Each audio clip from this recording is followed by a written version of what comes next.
Chers amis, bonjour. Nous sommes le mardi 18 mars 2025. Il est 9 heures. Quelques news de l'Arménie de l'Artsakh et de la diaspora arménienne. Une nouvelle fois, donc dimanche, quatre fois, Bakou a accusé l'Arménie de tir à ses frontières, de fausses accusations, hein. C'est de la désinformation pure et simple. Hier, le ministère azerbaïdjanais de la Défense a par deux fois accusé aussi Yerevan, l'Arménie, de tir aux frontières, donc la partie est et sud-est de l'Arménie. À chaque fois, c'est de la manipulation, c'est de la désinformation. Donc bien sûr, Yerevan a récusé à chaque fois donc en disant que c'est de la désinformation et que nous avons donc le cabinet du premier ministre arménien avait demandé à l'Azerbaïdjan de mettre en place une commission mixte, donc azéro-arménienne, pour à chaque fois donc constater donc les ruptures du cessez-le-feu donc à la frontière arméno-azérie. Jamais Bakou n'a répondu, et Bakou qui diffuse de fausses informations pour essayer d'envenimer la situation et peut-être de tirer profit de cette situation de ni paix ni guerre.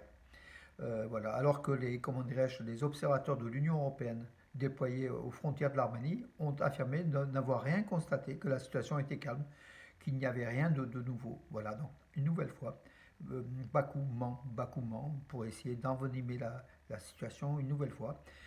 Alors que l'accord de paix entre l'Arménie et l'Azerbaïdjan, Yerevan et Bakou ont annoncé que l'accord avait été réalisé mais non signé. Donc on attend le lieu et la date de la signature. On ne sait pas quel dividende cherche donc le dictateur Aliyev par ses manipulations de l'information. En tout cas, l'Arménie n'a pas tiré sur l'Azerbaïdjan aux frontières et c'est de la diffamation, c'est de l'infox, c'est de la déformation, tout simple, de la désinformation pure et simple. Aujourd'hui, donc le président d'Allemagne, donc il s'appelle Steinmeier, donc il a Frank-Walter Steinmeier, il se rendra pour la première fois en Arménie et en Azerbaïdjan. Voilà donc une visite sur 2 jours. Pardon, ce n'est pas aujourd'hui, pardon. En fait, c'est du 30 mars au 2 avril. Voilà, donc c'est dans la quinzaine de jours qui vient. Il se rendra donc en Arménie et en Azerbaïdjan. Donc il rencontrera en Arménie Vaken Ratchaburian et le président arménien, et puis le premier ministre d'Arménie, Nikol Pachinian. Ensuite, il ira en Azerbaïdjan sans doute rencontrer le dictateur Aliyev. L'Allemagne qui joue un rôle important avec la France, hein, donc au sein de l'Europe et puis au sein justement du cessez-le-feu ou de la paix au Sud-Caucase. Cette paix, donc la signature prochaine annoncée, donc le gouvernement chilien, le Chili, a salué la conclusion des négociations du traité de paix entre l'Arménie et l'Azerbaïdjan.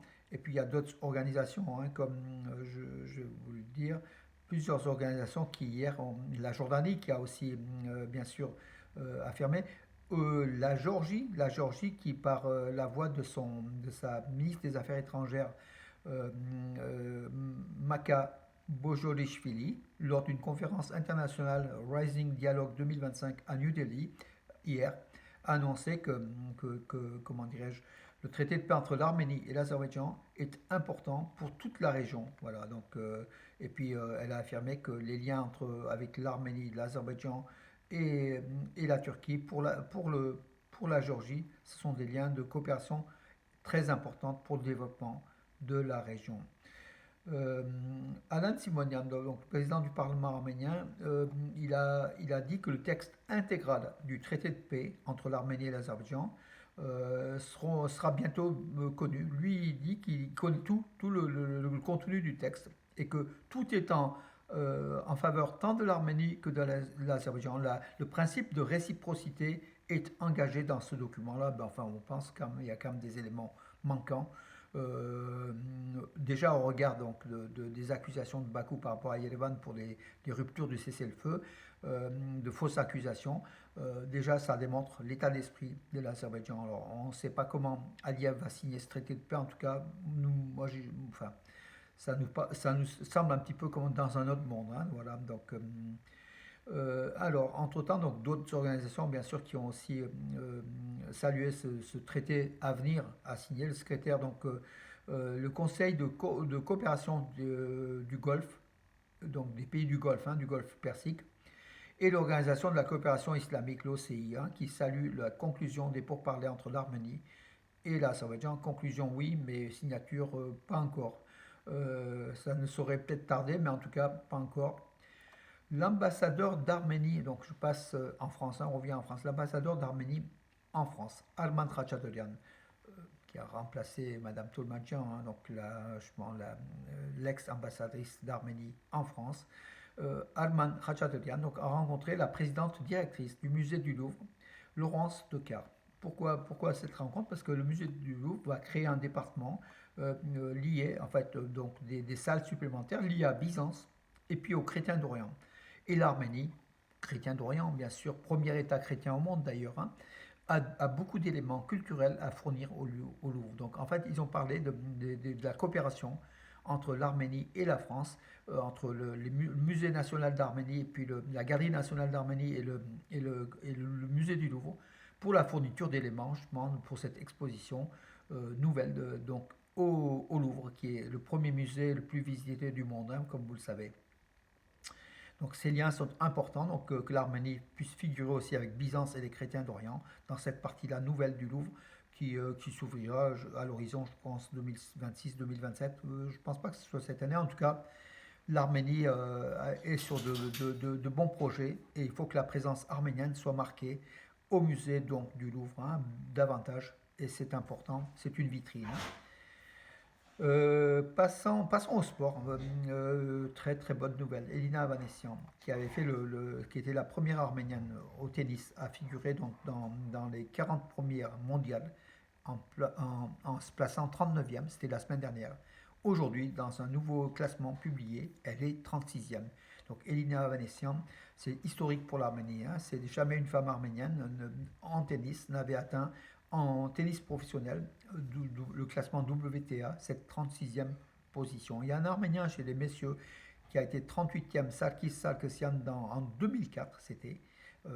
Voilà, mais donc tous messieurs et dames confondus, c'est un record pour Elina Vanessian qui avance, qui avance, qui avance. Aujourd'hui, je crois, elle a aussi elle a des matchs à disputer, un match aujourd'hui, donc elle est active sur tous les cours de la planète. Bravo Elina Vanessian, dont les parents sont originaires de la Tsar, comme vous l'avez. Elle était donc russe, elle est née en Russie, elle avait la citoyenne russe, elle est depuis août dernier sous le drapeau de l'Arménie, pour le bienfait de l'Arménie, et c'est une très très bonne chose, merci. Et puis, une qui est passée, qui est née en Arménie, donc Nouneh Asadolian, c'est une Arménienne, 23 ans, moins de 23 ans, dans les 63 kg, pardon, en boxe. Elle a été sacrée en Serbie, ça se passait. Elle a été championne du monde de boxe des 60 kg. Donc ça s'est passé, donc, comme je vous l'ai dit, en Serbie.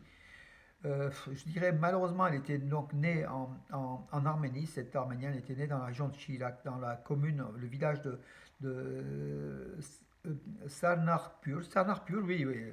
Sarnarpur, c'est source d'eau fraîche. Voilà, ça, vous voyez les noms des villages arméniens comme ils sont beaux. Sarnarpur, dans la région de Chilak, donc au nord-ouest de l'Arménie, avec Gümrük comme capitale de la région de Chilak.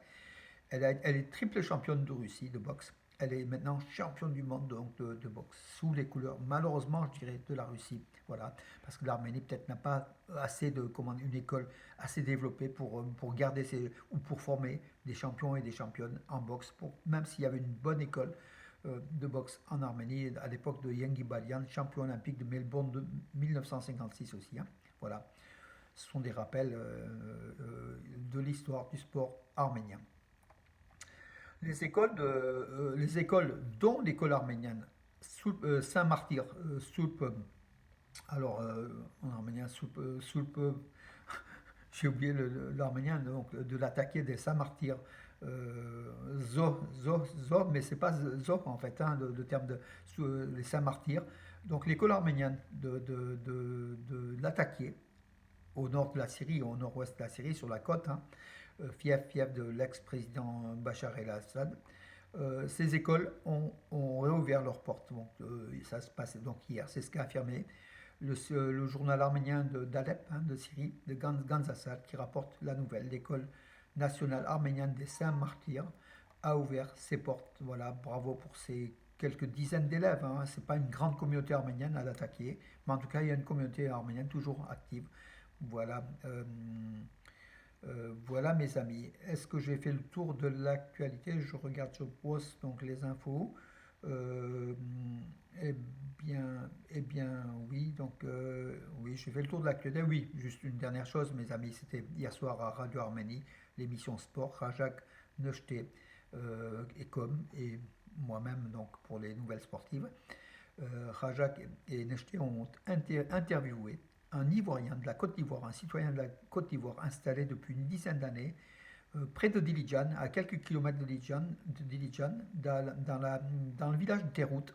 Donc c'est oui, un Côte d'Ivoirien, donc c'est quand même assez original, un Africain, installé depuis 10 ans en Arménie dans un village, qui est éducateur sportif et qui a formé une école de football en fait, hein, de sport, Tabouche Sporting Club, et qui forme des jeunes donc, de la région, du village et des jeunes alentours, bien sûr, pour développer par le sport.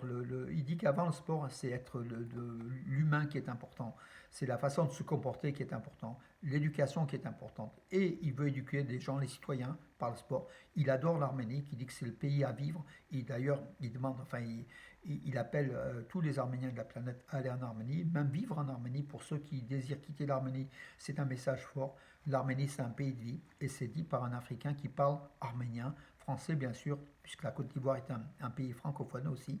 Il parle aussi arménien, couramment arménien, hein, donc il a même parlé, donc son interview en arménien. Vous pouvez voir l'interview, on l'a placé donc sur Radio Arménie, hein, vous pouvez aller donc le site Facebook, et j'ai placé aussi sur nombre de sites. Vous pouvez suivre, donc oui, l'émission a duré plus d'1 heure, hein, puisque c'était une émission passionnante, intéressante.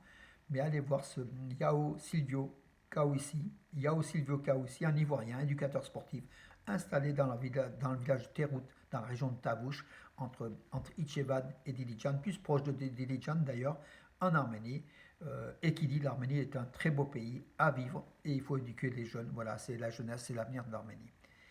Voilà mes amis, pour conclure, pour aujourd'hui en tout cas, je vous donne rendez-vous à demain et je vous souhaite une très bonne journée du soleil aujourd'hui, tant mieux.